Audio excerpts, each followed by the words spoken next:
Yeah, I was fooled. I was fooled. A year ago, I thought Dijonai Carrington was good at basketball. I was fooled. And if you guys appreciate my honesty that I actually thought Dijonai was good at basketball, and I will admit that I'm wrong, subscribe. We are trying to hit 56k by the end of the day, and we are 98 subscribers off.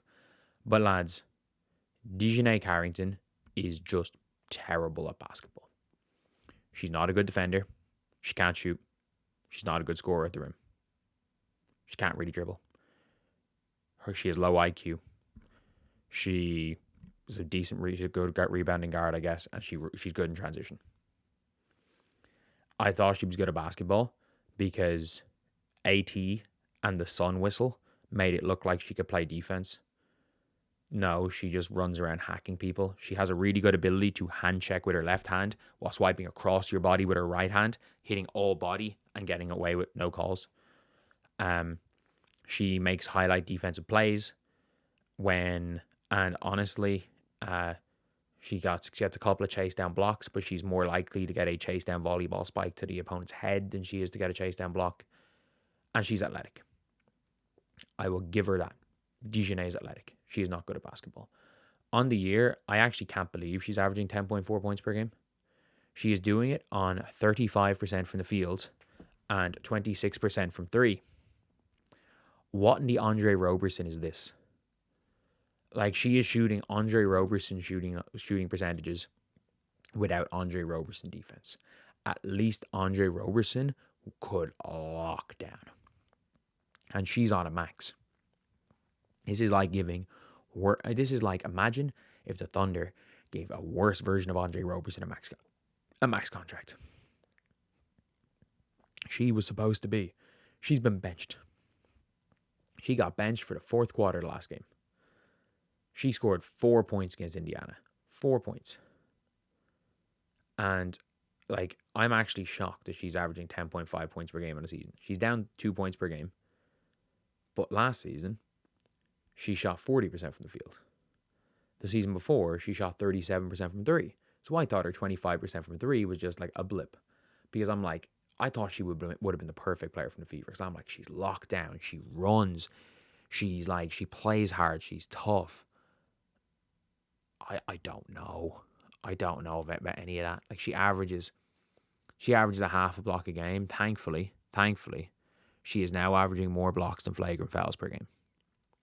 There was a spell in the season where she was averaging more blocks to her opponent's head than she was blocks per game.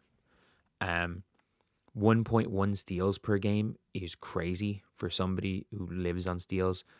She is a really good rebounding guard. I will give her that. She is a really, really good rebounding guard. But, like,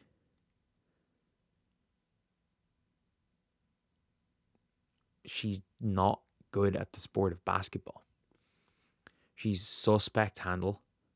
Like, she had 5 turnovers. She had more turnovers than points yesterday.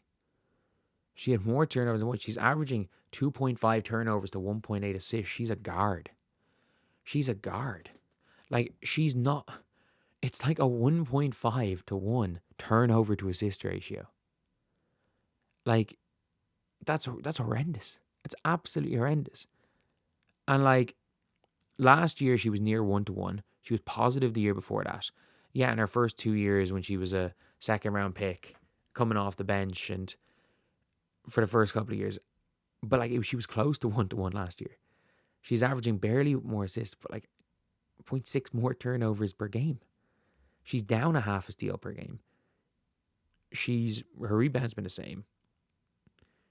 And in fairness, this year it's been offensive rebounding. And I have to admit, like, she tries.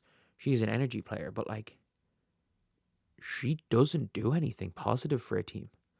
Like, maybe there's some weird scenario. Like, the Dallas Wings, they have to be dumb to keep her, and they will have to be dumb if teams want her to keep her past the trade deadline. Like, if I'm the Dallas Wings, I'm doing everything I can to get off her contract. Like, there are players in the league that you can get for Dijonai. I'm trying to think, like, if I was the Dallas Wings, I would strongly consider if you're going to have to bring in someone to core for Dijonai. So you need a real point guard. I would maybe consider trying to convince Carl Smesko that Jordan Canada is the move. But Jordan Canada is a bit north-south. I think there's a chance she might end up on the Aces for Chelsea Gray. Like, if I'm the Aces, I think I pull the trigger on that because you're not winning a title as is. Something has to happen because the Aces don't have any picks. Maybe you get Jewel Lloyd. Maybe if you are Dallas, you go and take Jewel Lloyd, and